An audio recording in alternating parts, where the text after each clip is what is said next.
Well, we want to share just a few examples from consent forms that the cards have reviewed, and I'll read this short section from a consent form. There are two major parts to the study: an interview with brain and memory games during your initial visit and then 1 year later, a brain MRI during your initial visit and then 1 year later. We will also contact you every 3 months between your initial and 1 year visit to check in with you and discuss whether or not you have had any hospital admissions. So when the cards saw this, they liked how the researcher used some bullets to help to organize the material. That was a positive. But they also said that the references to these time periods, 1 year later, every 3 months, 1 year visit, those time periods were confusing when laid out in this way, and they couldn't get an overall sense of the complete timeline for their tasks in the study. So this was after the cards review, and as we mentioned earlier, one thing that the cards have recommended over and over again is use a table or a list to lay out a timeline. So in this case, a table was used to clearly lay out the 3 phases of the study and what participants will be asked to do in each phase. Reactions to the difference between before and after? Did anybody like the original better than this version?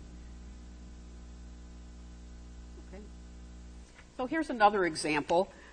It's very typical for consent to contain a sentence this long. This is one sentence. Okay? What will my participation involve? If you decide to participate in this research, you will be asked to complete an interview with a study team member, grant permission to review some parts of your medical record, and grant permission to contact your primary caregivers as well as the doctors and nurses involved in your care. Well, this was after the cards review, and it's all the same information, exactly the same information, but with some important modifications. The original version, as you may remember, used all capital letters for the question, and that is actually the way the IRB template is written, is with all caps.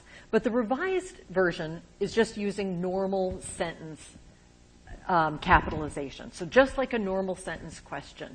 And in addition to being a lot easier to read, this format is a lot more conversational, and cards have told us that when people use all capital letters, it sounds like shouting. What will my participation involve? I mean, it's a very aggressive presentation that isn't at all what we intend, and it's hard to read.